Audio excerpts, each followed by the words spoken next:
the Sony 50mm. Whoop, dropped it. Yo, what up? Leo here from Creative Tech Lab, back today. We actually have a lot to talk about, but the reason you clicked this video is to talk about this thing right here, the Sony 50mm f1.8, the nifty 50, if you will. This is the full frame version. I'll get into the reason why I'm doing that, even though I'm using an APS-C body. So let's get into it. But first and foremost, welcome to Creative Tech Lab. My name is Leo. This is the YouTube channel to accompany our website, creativetechlab.com, where we do talk about all things creative. Right here on the channel right now, a ton around run and gun videography, mobile setups and such. So if you're into that kind of thing, please go ahead and please consider hitting the subscribe button and the notification button. It would help out the channel a lot and I would greatly appreciate it. All right, so the nifty 50, why the nifty 50 and why this particular lens? So for the few of you that do follow me here on the channel, even though 90% of the people that are probably watching this are not people that follow me, I started off this entire video thing with the Sony RX100 and I got the A6400 a few months back. Now, once it is that you do get into the whole interchangeable lens world, you want to get yourself a good zoom range to cover all your different focal lengths that you can just in one lens. Is probably the best bang for your buck. However, eventually you are going to want to get into some prime lenses, and the nifty 50 is probably where most people look to first for a couple of reasons. One, on a full frame body, it is an awesome focal length in terms of it's right in between like your medium to portrait type shots. You could get a lot of different compositions out of this particular lens. It's right in the sweet spot. For me, the reason why I have it on an APS-C body is that with the 1.5 crop, it does give you about a 75mm equivalent.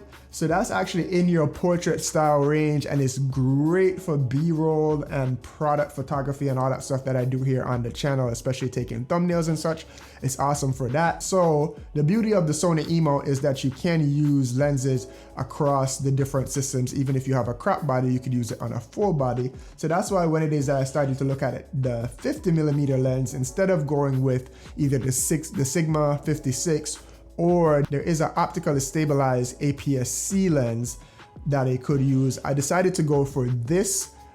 Two reasons. One, it is $150 cheaper at the time that I bought this rather than getting the APS-C lens, so that was a factor. And again, I want to stay ahead of my purchases because I know that most of my lens setups I'm going to end up using on a full frame body. So a few of the lenses that I have bought, at least most of the lenses that I've bought so far, have been full frame lenses using on A6400. But enough about my story. That's not why you're here. You're not here to figure out what it is that I'm saying. You want to know about this lens and get into the test footage like we talked about. So let's do some of the first things that we should talk about is build quality. So it's a $200 lens. It's probably the cheapest full frame lens that you could get, or one of the cheapest Sony native lenses that you could get, period. It is autofocus. We will get into how well that does in a little bit, but it does autofocus there. But it is a $200 lens, so it's mostly made out of plastic. The zoom ring here is made out of plastic. It's plastic here on the front, and then it does have some metal here on the back. And as you could see when I opened that up there, it does have metal there. It does seem to have a little gasket there, but it's not really. I don't know if it's super weather sealed, but as far as build quality, like, it's feel okay. I'm not a big build quality guy. I'm more so get it done type guy. You could give me a lens out of paper. If the images look great, I like it there. But the other thing I would say is that it is super small, super lightweight. It's one of the more portable lenses that I have. So again, at the price point, this is something that you could just stick in your bag and always have in your kit because it doesn't take up much space in the bag and it doesn't weigh that much. So it's actually pretty awesome. So it takes a 49mm thread there. So it's a very small thread. I do have a couple of 52mm threads that I use on the RX100. So instead of getting a 49 for something like this, I just bought step-up rings from Newer and used those on this particular lens here. Links down below if that's something that you're into. But yeah, 49mm thread there, and that's definitely something that you're going to need if you want to keep that aperture at f1.8 and keep that shallow depth of field there.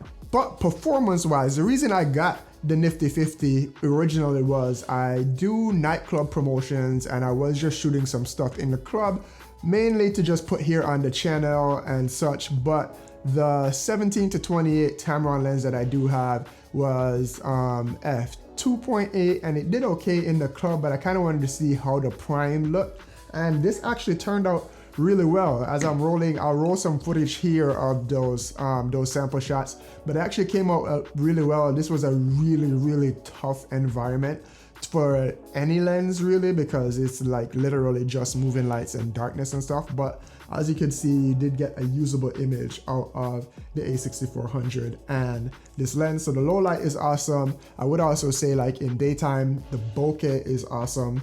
So that looks really cool. It gives you have f1.8, you're letting a ton of light into that lens and you are getting that shallow depth of field that most people covet so much. So while the image quality on this is very great and beyond usable, you actually can get a great image out of this both on the stills and on the video. One of the biggest concerns and one of the biggest gripes about this lens since it's been out has been the autofocus. Now, in the footage I just showed you before in the club, I didn't really have any problems, and that was in a really challenging situation. I didn't have a problem with it losing focus that much, and I was trying to push, pull, get some movement in my shots and such.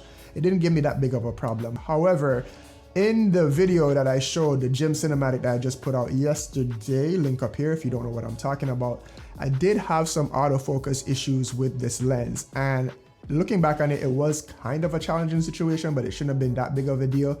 But when I switched to this lens, the subject that I was filming, he was doing machine exercise. So it was trying to track his face, and then you had the weights in front of him, and it kept on hunting to try and find his face as the weights were moving and as I was moving.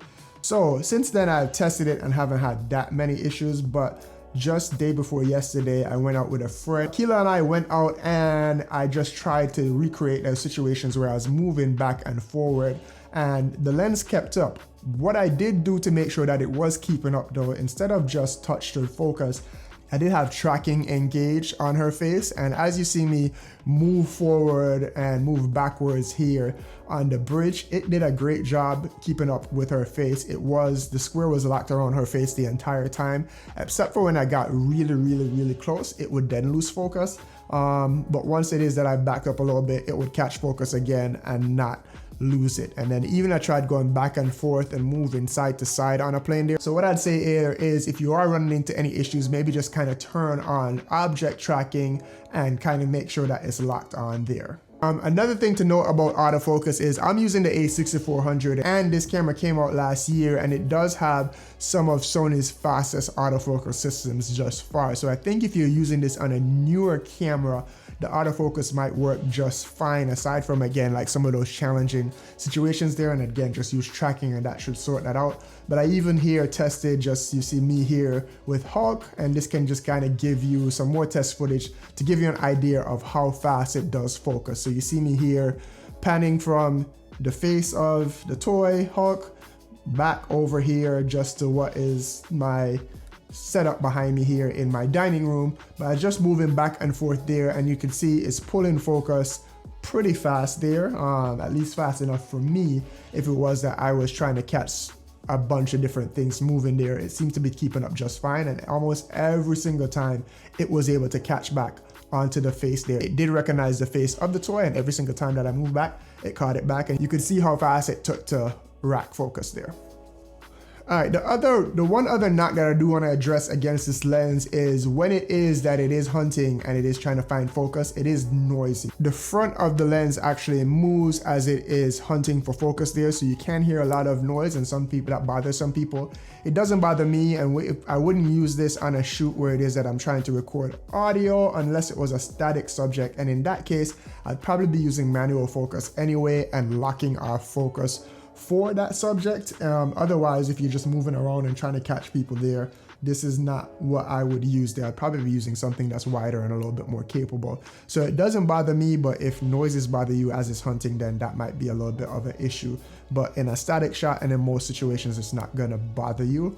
And then lastly, what I'll say about the autofocus is most of those issues kind of go away when it is that you're shooting stills. I mainly focus on videography, but I do shoot a lot of stills with this product wise. And even when I'm testing it out there, the eye autofocus locks almost every time. And if it's not locking, a lot of times if you just half press the shutter, it finds the subject. Particularly people, I autofocus all the time. So as a photo lens, a portrait lens, or even you could use this for street photography or whatever, it definitely does find focus really, really well on the A6400 body. And I presume that it would work almost really well on any other new A6000 body or the A7 III or the A7R4 or anything like that. So that's that. That's all I have to say about the Nifty 50. No need for me to ramble on. Hopefully that clears up some of the questions that you might have, because I presume if you did click this video, you're possibly thinking about getting this lens, or you have this lens and are thinking about how you could get it to perform better. I would 100% recommend this lens, particularly at the price point. It is super versatile, even on the APS-C body, and then particularly on a full frame body, it would look awesome as well. And at f1.8, you do get some creamy bokeh, and it looks really cool. So definitely links down below if you're thinking about getting this lens. That does help to give a little kickback to the channel and help us continue to make some of these videos. And if this video helps you in any way, shape, or form, please go ahead, drop it a like, share it with your other creative friends, as that does help us out here on the channel.